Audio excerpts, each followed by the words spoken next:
Hey, Closet Busters, come on and gather around. It's time once again to kick down those closet doors of life.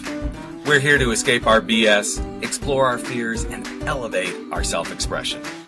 I'm your host, Rick Clemens, bold move expert and coming out coach, and I'm going to take you to the party, the pulpit, the wake, and back to the party of living your life uncloseted. So come on, grab hold of yourself and get ready to step out, step up, and step into living your truth as we explore more stories, tips, and tricks for living your life uncloseted. Now let's get to the show. Hey, Life Uncloseted family. It is time once again to step out of those closets, make your bold moves, and live your life without apologies. And today we're going to go dance. We're going to talk about some music and what it's like when you want what you want. And what I want is for you to meet an amazing new singer who's coming on the scene. She's been produced by a Danish DMD producer. And I don't know, it's just, I'm really excited, as you can tell, because I'm kind of fumbling for words right now. But what I love about Lachi is she has overcome some huge barriers to get to where she's going. And she is just cranking out some cool, kick-ass music. We're going to have a little link over to her music video and stuff on the website. But girl, I am excited to have you here today. So welcome, Lachi, to our little podcast. Hey. Glad Hey. I can tell we're going to have fun already. She's sassy. So, this is cool. I mean, you're a little Southern belle that's just like suddenly you are reaching out, girl, and you are going for the big stuff. So congrats on the early success. I know the whatever we want to call it, single or whatever just came out. You've got some good spins, as you told me right before we came on the air here. But so let's learn everything we can about Lachi, because I think we've got a beautiful, beautiful story to share here. So, let's dive in. So, what's the biggest thing you think our listeners need to know about you right now, other than your kicking booty? Wow. You're just going to whip out a difficult... we just go right there. We don't fuck around on this. We don't fuck around on this podcast. Cool. We can also cuss, apparently. We can curse. Yes, we can. So let me kind of set it up. You have definitely had some barriers to overcome to get through where you're going, right? And so let's start there. Yeah. So I am legally blind, visually impaired. But that's... I like to have that as more of a factoid. Yep. You know what I mean? I mean, basically what I am is a singer-songwriter, performing and recording artist that specializes in dance and electronic music and urban things. And then for the little side note, I am also visually impaired. Yep. And you mentioned about overcoming barriers. And I mean, there are strong movements out there for a lot of marginalized groups, but there's not the strongest movement out there for the disabled. Yep. So it does take a lot. I do get a lot of sort of head turnings of what do we do? How do we act around her? Like, are we supposed to take her arm? Do we pretend she can't see us and run away? Right. Why does she have a cane? So there's a lot of confusion. Especially since I carry myself very independently. Yep. There's a lot of confusion. And then there's also just a lot of, not in the sense of personally, what do we do with her? I mean, that happens a lot, but a lot of people say, well, how do we market her? Or when she comes to a venue, what are we supposed to do? Do we need like a ramp? So it's a lot of it is just people not understand, like there's just so much stigma that hasn't been broken yet. And there's just a lot of fight to get through just to get people to listen and to hear me. But it's interesting because it is so similar. Right. It is so similar to what's going on with the transgender movement. It's like people, they don't know how to do this. And it's like, okay, well, first of all, guess what? They're human. Yeah. So let's start by treating them like a human being. Okay, that's a good place to start. Right. And then you get curious and you would say, so, hey, Lachi, tell me what you need to make it easy for you when you come and you be on my podcast, or how do you show up when you go to a music venue or when you go to an award show or whatever, you're making a personal appearance. Tell me what you need, because that's kind of what we do with anybody else, right? That is true. I mean, we're all just bones and tissue covered by skin at the end of the day.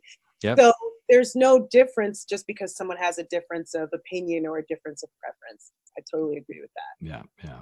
So what have you done to really like, okay, this is who I am. This is what I am. And you know what? I just keep going because I know you keep going. You wouldn't be doing the stuff you're doing. You are not going to let this unique piece of yourself, I hate to call them disabilities, it's your unique piece of yourself, hold you back. Well, part of it is I am super duper passionate about music. Mm-hmm. I'm just super passionate about music. Once you really have your passion, I mean, there's not much that can stand in the way at the end of the day. I mean, I had a day job. I threw that to the wind. I had some, negative naysayers on my team. I threw them to the wind. You just keep throwing things that are holding you back to the wind, and to pursue your passion. Nothing can get in your way. And that will include any hangups for my disability. But now the funny thing about that is that it's actually kind of been a sort of a positive in a lot of senses. So here are the reasons why. You ask? Here they are. Here are the reasons. Well, I didn't really ask, but you heard that. You heard that thought bubble over my head go. Exactly. Well, Lachi, please tell us why. So 2 reasons why it's actually been more helpful than hindering is, number 1, it actually makes me work harder. Period. So just for me, it makes me work harder. It makes me proud of myself. It makes me not afraid to be proud of myself either, because I get to be. It's like, hey, guess what? I'm a Black female disabled girl, and I graduated from college, and I have songs that are on the top 100 Beatport charts. I'm with this and that. So I feel very like an extra sense of pride. And that helps me work harder. That helps me feel very confident. But then the other thing that helps a lot more to my actual disability, which is of being legally blind, but able to get around enough.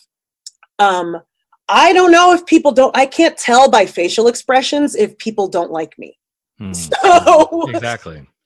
So you actually can't see me frowning right now. I can't see how angry you are right now. Okay, I'm angry, but I'm laughing. So, those two don't mix, right? Happy, sad. Yeah. No, so if I keep using this example, but I'll walk into a bar that I'm not supposed to be at. You know what I mean? Let's say, for instance, it's a very, we're all white males-y type of bar situation.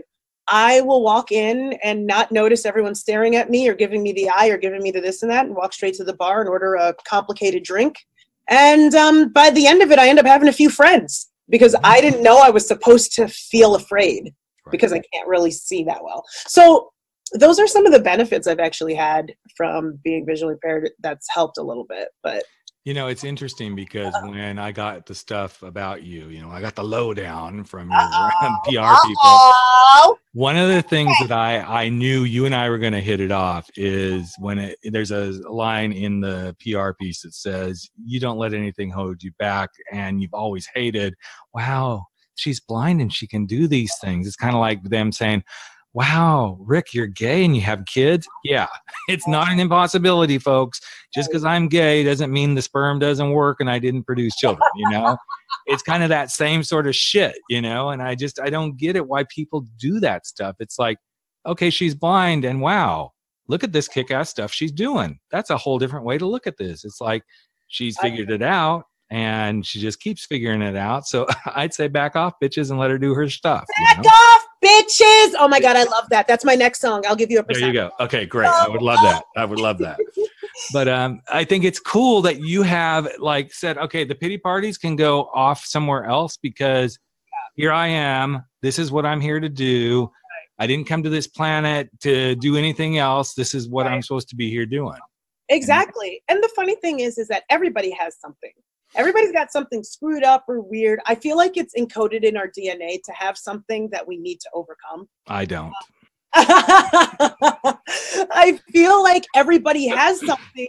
They then do. But then why? And then they go, how do you do that if you ... But it's like, all right, well, what's your thing? Well, how do you do it with your thing?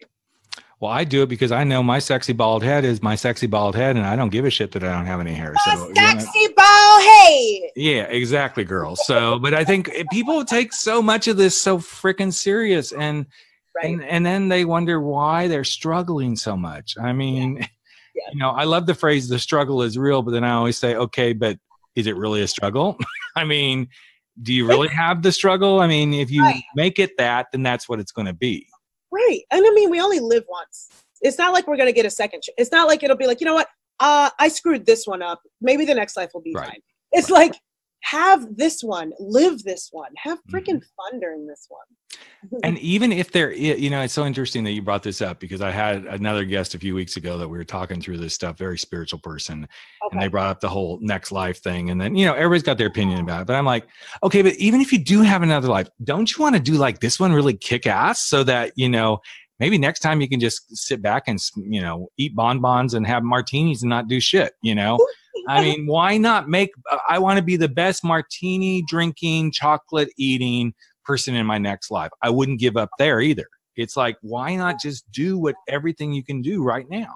Do everything you can do. And even when you're in a position where you don't want to be there, like, make yourself want to be there. Like the other day, I had a long day, and I ended up having to go to some event that I didn't really want to go to.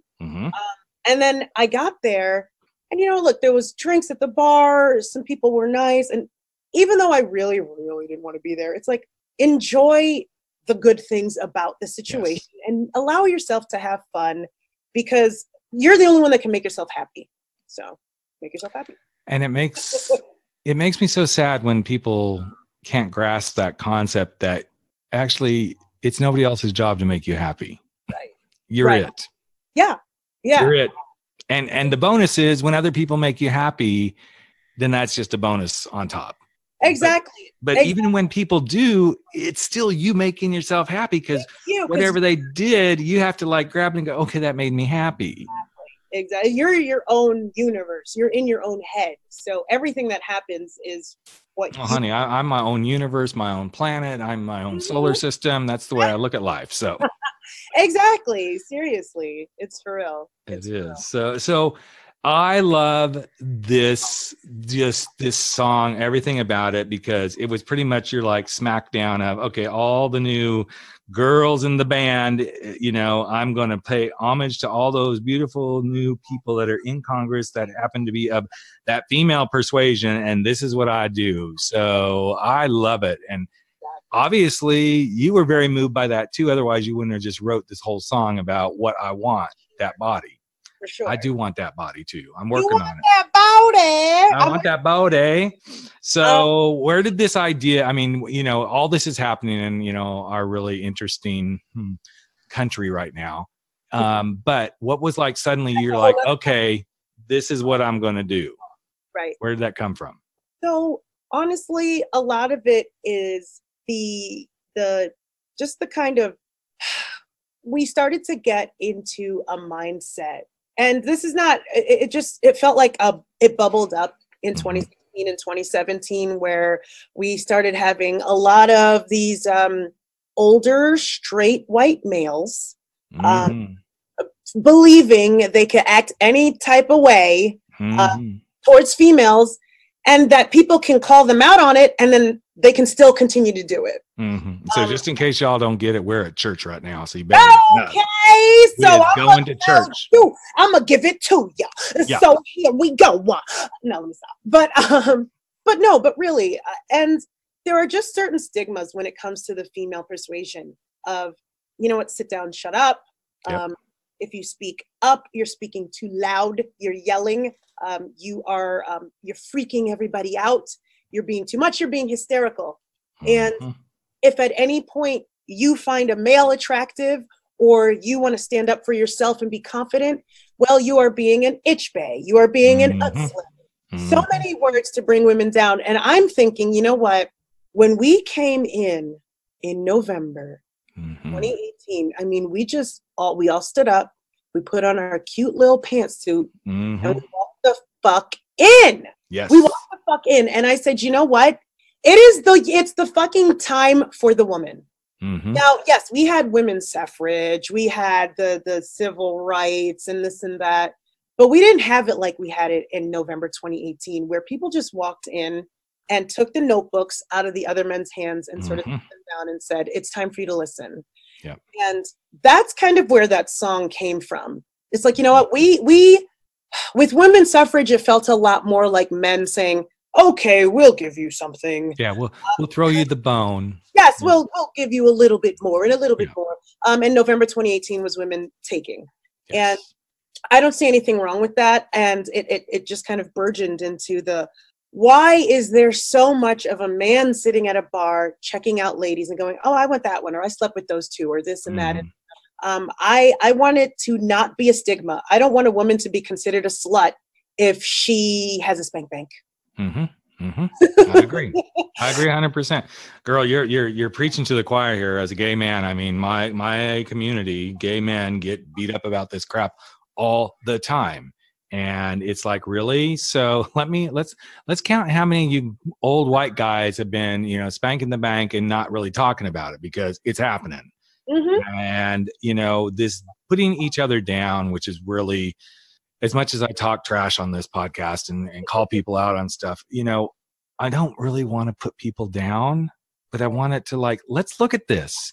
This is not how we are supposed to be as humans with each other. Right. And the time has come for people to be called out when they're, doing the stuff that says, really, this is how you're supposed to treat another human being. I mean, I was just reading a news article today, which just cracked me up, that some gal in Saudi Arabia who claims to be some well-known scientist has discovered that the reason effeminate gay men and butch lesbians are the way they are is because they've been sexually attacked and they've been infiltrated with a gay worm that she's found the cure for. I'm like, well, girl, good for you. But I guess that doesn't solve the rest of us who aren't effeminate gay men and lipstick lesbians. That doesn't fix the problem. So you kind of got something, but it cracked me up, because it's like, here we go again. Somebody is infiltrating saying, this is how I know this to be true. And it's like, no, you don't treat other humans this way. You treat each other with respect. The problem with that whole sort of, the problem with the, there's either like a gay gene or there's a gay trauma that happened to all gay people, and that's why they're a certain way. It doesn't explain so much. No, doesn't even begin to touch it. First of all, sexual preference is a spectrum. Yep. So that doesn't explain the people who dabble. That doesn't explain the people who this and that. You know what I'm saying? Like for me, I think girls are hot. If a girl came up to me and said, you know what, if I spent every night of my life with a female that knew everything about me and loved me regardless of how stupid I am and all the dumb mistakes I made, then hell yeah, I'll just be with her. Like, right, exactly. I don't need, I mean, it's about human connection. Absolutely. And so there's no, I don't have a gene that is telling me I would, if somebody happened to love me despite my mistakes, I will love them back. So, and there's no gene either saying that just because you're a woman, you should just wait demurely over there in the corner for the guy to buy you a drink. No, hell no. Exactly. I walk up to men and I go, you know what? You're hot. Just sorry. I just thought you should know that. Smack them on thank you. I appreciate that. Even though You're you can't really see me right now, but you can tell by my voice that I'm just one hot stud there. So, we stud muffin. Yeah. Well, I'm a few muffins. Trust me. I'm a full baker's dozen, honey. So there you go. Stop. But no, I find this so interesting. Just the title of your song it's like, what I want, of course, that body, but I love the what I want is really what I think so many marginalized communities, whether it's women or gays or Muslims or, people with disabilities, all we're saying is this is what I want. Yeah. Plain and simple. Right. And, it's interesting because I was, so I do lots of different things to keep myself, in my house and a little bit of food on the table so I don't lose my 13 pack of muffins. But I was talking to another client yesterday, working with them on their speakers. And I work with a group of speakers to help them get their speaker businesses off the ground. And he's an amputee. Okay. And he does not have, he has an arm, but he does not have a hand on his left arm. Got it. And he said the most interesting thing to me while we were talking, and now he's getting ready to be on the podcast too in a few weeks. Mm. He said, yeah, I just came out like 3 years ago about having a disability. And I'm like, boy, well, first of all, you're fine. He's very fine. But I'm like, boy, how do you hide all this time? And he goes, there's ways. He goes, I kind of just talk about, I have like a really bad skin disease, blah, blah, blah. It'll be interesting. I know some of it and I want to give it away. I don't want to give this all away because it's coming up on a podcast. But I find it so interesting that all of us, what we're saying is this is what I want. I want to be seen, heard, understood, and accepted just for who the fuck I am. You made a good point about coming out. It's something I struggle with too, actually. Because I'm able to carry myself as I can appear as if I'm not like, you know what I mean? I can walk down the street and blah, blah, blah. And sometimes I'll hang out with friends and they'll forget and they'll be pointing at something and I just won't know what they're talking about. Yes, but that's why you have that sign that you flash up and hold in your hand and say, bitches, I can't see that. That's what you do. I have to like tattoo it on my forehead. Yeah. But yeah, and it gets awkward. It eventually gets to a point where it gets awkward and then you're either forced to say it or you just leave everybody kind of feeling awkward. And so in the last like couple of years and over the last like 3 years, I've been very vocal about, hi guys, I'm visually impaired. So what's your name? No, there's no point in hiding it. It's going to come out and it's who I am and it's part of my awesome story. So I may as well allow people to bask in it. So who do you credit besides yourself for helping you become so comfortable, powerful in yourself with this beautiful uniqueness that you have? Several people. First of all, I always give thanks to my mom. She's a super strong female. She was always a strong role model in my life. And she's always been very supportive of my dreams and supportive of my goals. And, even when others were like, you're so smart, you should do math. Or doctor. She was always supportive of me. So my mom is definitely one of my biggest influences in terms of being a strong, powerful female. But really, honestly, people like that are just coming out and being really ballsy, like the Ariana Grandes, the Beyoncés, the Cardi B's. Yeah, they're my peers. It's not like they were out in the 60s or something, but I just being surrounded in an industry with such powerful women is empowering. And it's just that energy that I'm feeling right now. It's interesting. So we'll go back to the tragic moment in time when 2016 rolled around and we got into the space that we're in. And I said, and it was interesting. I said it a few times on this podcast, right as the election came to an end and we knew where we were going. And I got a lot of hit back from it, but I still stand by it. It's like America just came out of the closet. Yeah. Oh, for sure. We definitely big time with that. Oh yeah. But then as I watched what just happened most recently with the midterms and, all the beautiful ladies strutting into Congress and everything, I had to say the women just came out of the closet because they're like, okay, we're done. We is done being this way. And I think it's so beautiful because it is that time in history where we're having a transformation once again, and it's going to get, tough. It's going to be wonky and all this sort of, the shit is flying everywhere. Shit is hitting the fan and people big are time colors. And women are coming out and going, hey, by the way, we run the fucking world. So let's do that. Yeah. Let us do it and let us do it well. Let's do it well. And, all of the people who were just, foaming at the mouth while Obama was president, came out and said, you know what? It turns out we were racist and horrible the whole time. We were being quiet. And we're all coming back and saying, you know what? We don't accept that. Right. America, that is not America.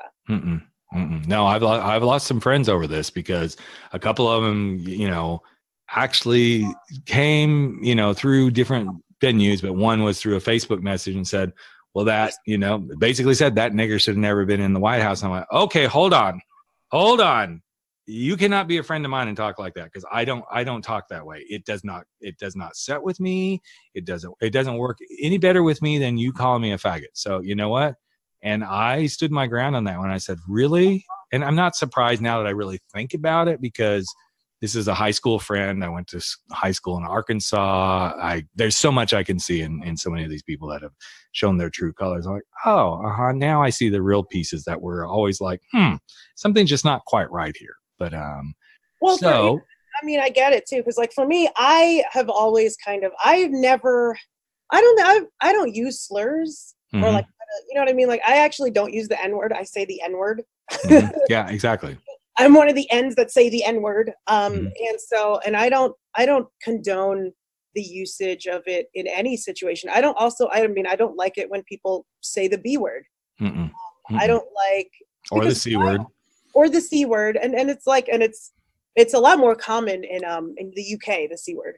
Oh, I'm sure it is. Yeah. But I don't understand why it is necessary. Why is it necessary? Because it's a power play. I have my theory. It's one of two things. It's power play, or it's a lack of understanding play. So when you don't understand something, the thing you're going to do is do something that's like, okay, this is the only way I can be heard or seen. And so you do something butt ugly stupid. That's what it is. You're doing something. And quite honestly, I will be the first to admit I have used the C word a few times with a couple of people, because I was just to the point where I'm like, I just got to say something to just really hurt. And then as soon as the word came out, I'm like, I can't believe I actually just said that. Right. Because it's so out of character for who I am. Right. Because I'm a perfect little princess, as everybody knows. Right. But which is so bullshit too. But I do think it's this misunderstanding of, if I don't know how to do anything to defend my position, then I'm going to just do something that is just really going to hurt somebody. And the thing is that doesn't work either. Well, because it only hurts you, right? Like it only hurts the person that really, because at the end of the day, when you hurt someone else, you're not in their head. So you don't know how they're feeling, but you're in your own body and you know how you feel. Yep. And so it's one of the reasons I shy away from it, because it feels like I would rather not hurt myself. Yes. You know what I mean? I don't want to I don't want to hurt myself by hurting someone else. Yeah. So what do you most enjoy about being this beacon of entertainment and music and creativity? Because your light is starting to shine, I can tell. But what do you most enjoy about it? I enjoy all of the amazing people I've gotten to meet along the way. I have worked with some really, really dope, amazing human beings in the industry. Some crazy celebrity household names to some hidden gems that I'm hoping other people will know and love. Yeah. And even currently, I'm working on some projects that I don't know if I can talk about or not, that are just super high profile and amazing. And I just get to be in rooms with people that I wonder, I'm just like, me, why am I here? You know, who am I? And so it's been great. And, and it's also been, I'm growing as a human.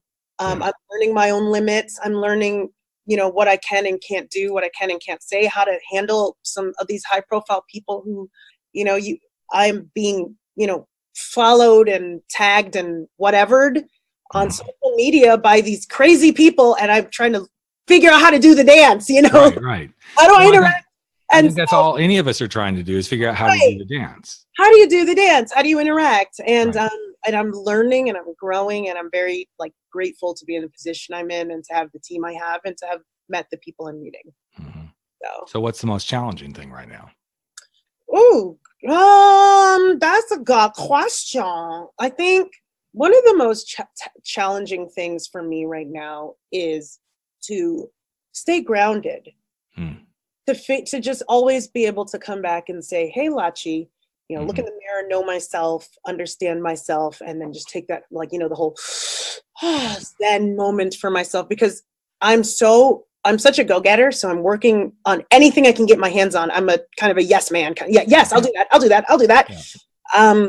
To the point where I know that I'm overloading myself. I know that I could fall into a position where I drop balls. On relationships, not even work, just relationships, social strata, and this and that. And so I want to make sure that I continue to stay grounded and continue to reach out to the people who have helped me in the beginnings, and keep my friends in check, and keep at arm's length people who don't necessarily have the worst intentions, but Right. they're not looking out for me in the ways that I need. Mm-hmm.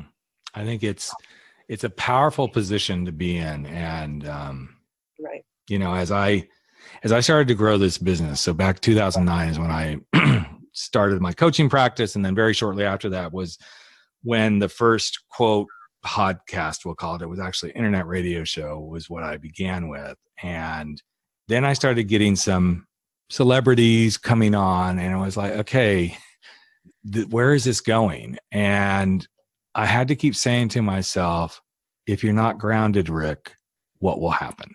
Right. And I just kept asking myself that question. If you're not grounded in this moment, what will happen? And each step, when things happened, yeah, there's the time you get a little bit, you know, there'll be the times, as I know you, I can tell by how you're describing things, like, okay, I'm with this. Wow. You know, what do I do? And then there's times like, okay, I'm here. They're human. I'm human. And let's just do this thing. Right.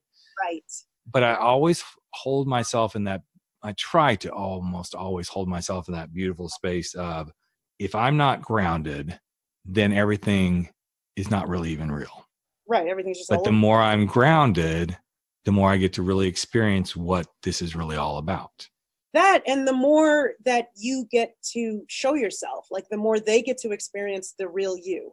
Yeah. And you leave situations going, well, at least that was me, as opposed to, shit, I should have, or God damn it, why did I?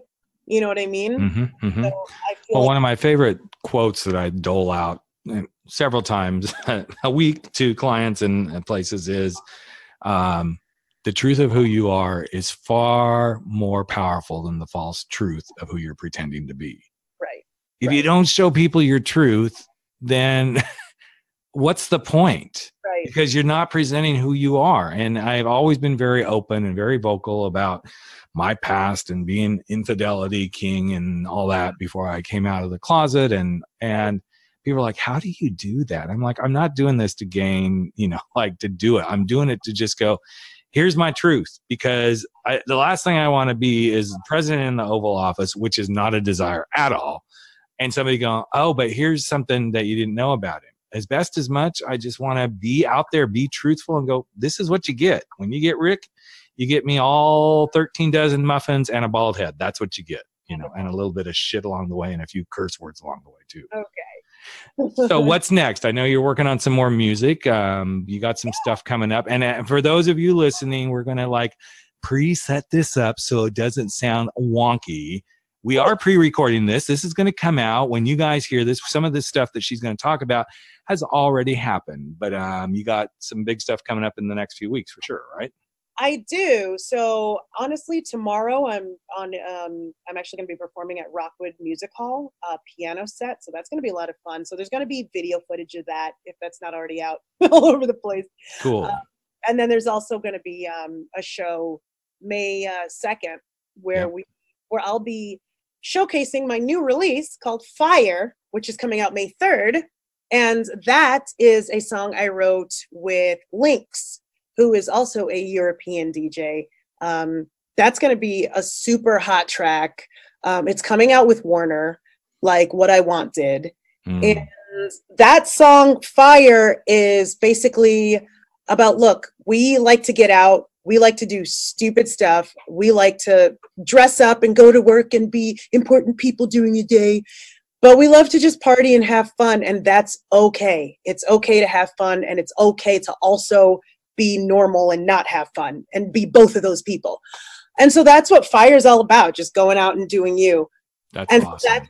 So that's coming out, and that's coming out. So you know what we're doing to the listeners right now? We're having our own little version of Back to the Future, because all this stuff will have happened, but we're taking them back and then we're bringing it to the future. That came out last week. Yeah. But it's just so cool. I love hearing this. And I love the concept of Fire. It's like, just go be your badass self.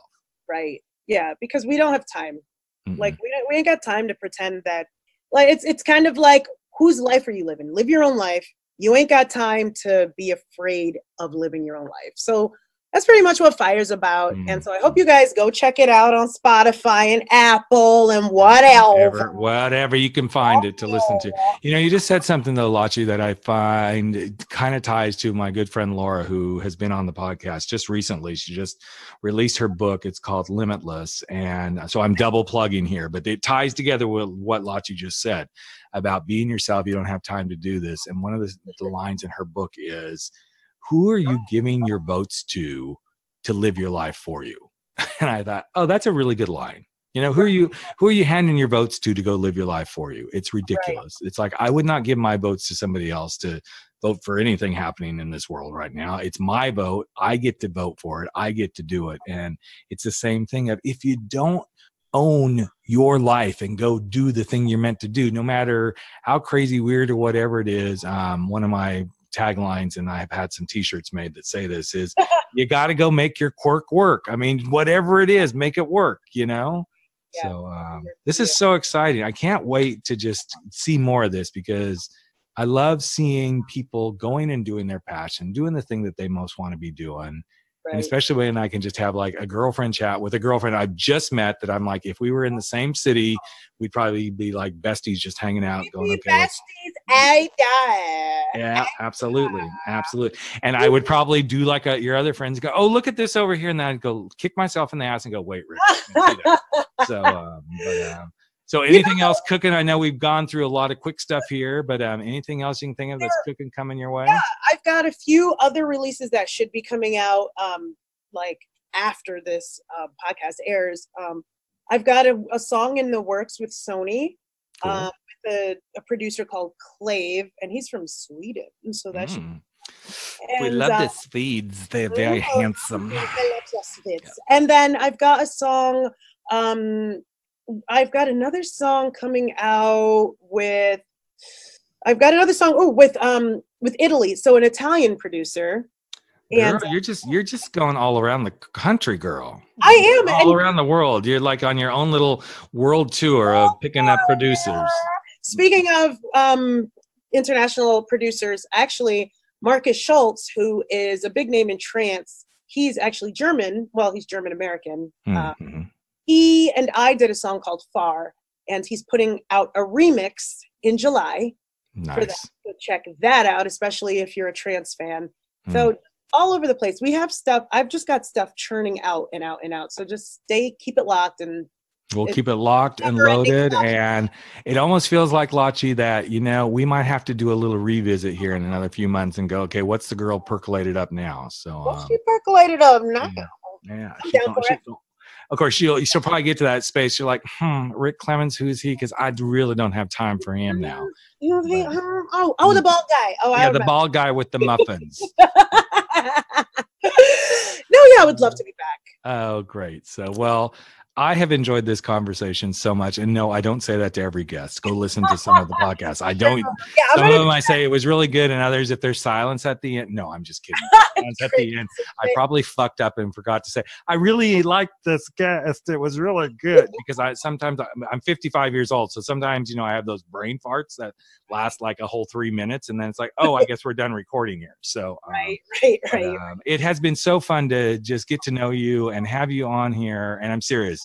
I would love to bring you back and talk more about what you're doing, because I know you're having some impact in the world. You're causing people to stand up and really see themselves and go do the things they want to do. So thank you for uncloseting yourself and being totally cool and hip with us today here. I loved it so much. Thank you so much for having me. All right, there you have it. Another episode of Life Uncloseted has come to an end, but that's okay. We're going to be back in just a couple of days, sharing more stories, tips, tricks, and wisdom for helping you live your life uncloseted. And you know what? You can share too. Just take a few moments if you like and if you believe in this podcast, and share it with someone you know today. Share it from your phone, go share it on iTunes, Stitcher, wherever you are. Maybe even give us a rating and review, because you know what? It's all about the planet living their life uncloseted. I'm Rick Clemens, host of the show and the guy who helps you make those big, bold moves. And I hope you never stop stepping out, stepping up, and stepping in to living your life uncloseted. Catch you real soon. Take care, everyone.